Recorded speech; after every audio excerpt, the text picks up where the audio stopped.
Subscribe करें हमारे channel खबरों की खबर को और नई वीडियो की अपडेट पाने के लिए बेल आइकन को प्रेस करें। ज़्यादा संख्या में इसमें लोग सीरियस हो रहे हैं, अस्पतालों की ज़रूरत पड़ रही है, आईसीयू की ज़रूरत पड़ रही है, काफ़ी ज़्यादा लोगों की मौत भी हो रही है।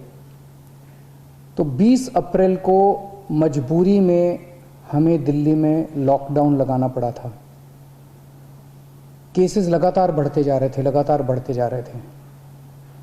लॉकडाउन लगाने की वजह से और भी अन्य कई कारणों की वजह से 26 अप्रैल को आके 35% पॉजिटिविटी रेट बढ़ गया था। 35% बहुत ज़्यादा होता है, मतलब 100 लोगों का अगर हम टेस्ट करते थे तो 35 लोग उसमें पॉजिटिव निकलते थे। 26 अप्रैल के बाद से चूँकि लॉकडाउन लगाया था, एक तरह से थोड़ी सी चेन टूटनी चालू हुई थी इसकी कोरोना की। 26 अप्रैल के बाद से धीरे धीरे केसेस कम होने चालू हुए और अब पिछले 1-2 दिन के अंदर 23%, 35% से 23% पॉजिटिविटी रेशियो आ गया है। तो केसेस कम होने चालू हुए हैं दिल्ली के अंदर। इसमें आप सब लोगों का बहुत ज़्यादा सहयोग रहा। दिल्ली के लोगों ने जम के सहयोग किया। आप लोगों ने लॉकडाउन का पूरी तरह से पालन किया और ये हम सब लोगों की, अपने परिवार की ज़िंदगी और उनके स्वास्थ्य की बात है। हम किसी पे, कोई भी किसी पे एहसान नहीं करा। हम सब के अपने लोगों के स्वास्थ्य की और ज़िंदगी की बात है। इस लॉकडाउन के पीरियड को हमने संसाधन, हेल्थ इंफ्रास्ट्रक्चर को और मजबूत करने के लिए इस्तेमाल किया। कई जगह नए ऑक्सीजन बेड्स तैयार किए गए। सबसे बड़ी दिक्कत दिल्ली में ऑक्सीजन की आई है। नॉर्मल टाइम में जितनी ऑक्सीजन चाहिए होती है अस्पतालों में, उससे कई गुना ऑक्सीजन की ज़रूरत पड़ने लगी, क्योंकि अब जितने भी मरीज आते थे कोरोना में उन सबको ऑक्सीजन की ज़रूरत थी। तो कई गुना ऑक्सीजन की ज़रूरत अचानक पड़ने लगी।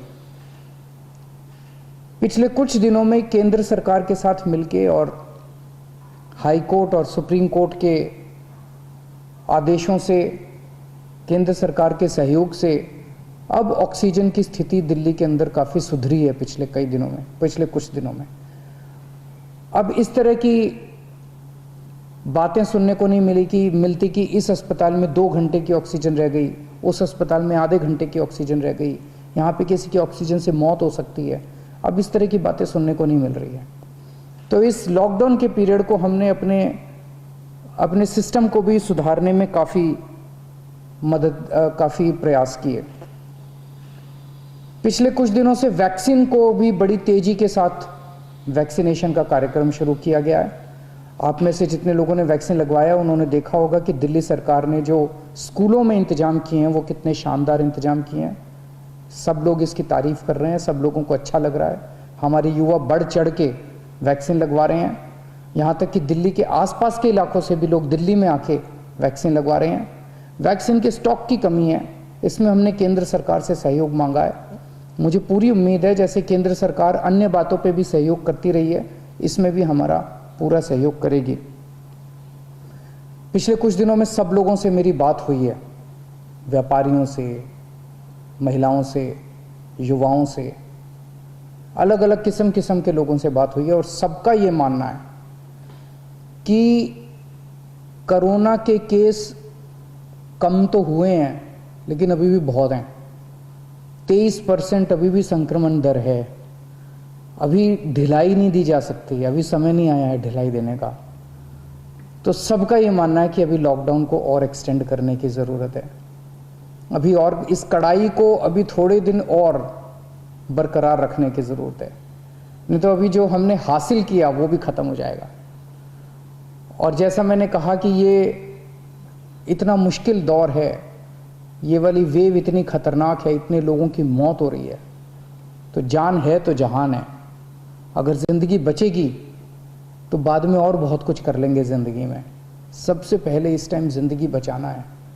तो इसीलिए सरकार ने आप सब लोगों के फीडबैक के आधार पे, आप सब लोगों की इसके आधार पे मजबूरीवश अभी 1 हफ्ते का लॉकडाउन और बढ़ाया जा रहा है। कल सुबह 5 बजे ये लॉकडाउन ख़त्म होना था, लेकिन अब ये अगले सोमवार को 5 बजे तक के, सुबह 5 बजे तक के लिए बढ़ाया जा रहा है और इस बार थोड़ा सा और सख्त किया जा रहा है। कल से दिल्ली के अंदर मेट्रो भी चलना बंद हो जाएंगी। हमारी कोशिश है कि जितना ज़्यादा इसको लॉकडाउन को सख्त किया जाएगा उतना तेज़ी से हम सब लोग कोरोना पे काबू पा पाएंगे। मेरी आप सबसे निवेदन है, जिस तरह से अभी तक आप लोगों ने सरकार का साथ दिया, जिस तरह से अभी तक आप लोगों ने पूरा लॉकडाउन का पालन किया, इसी तरह से आने वाले समय में भी आप सब लोग लॉकडाउन का पालन करेंगे। नमस्कार। सब्सक्राइब करें हमारे चैनल खबरों की खबर को और नई वीडियो की अपडेट पाने के लिए बेल आइकन को प्रेस करें।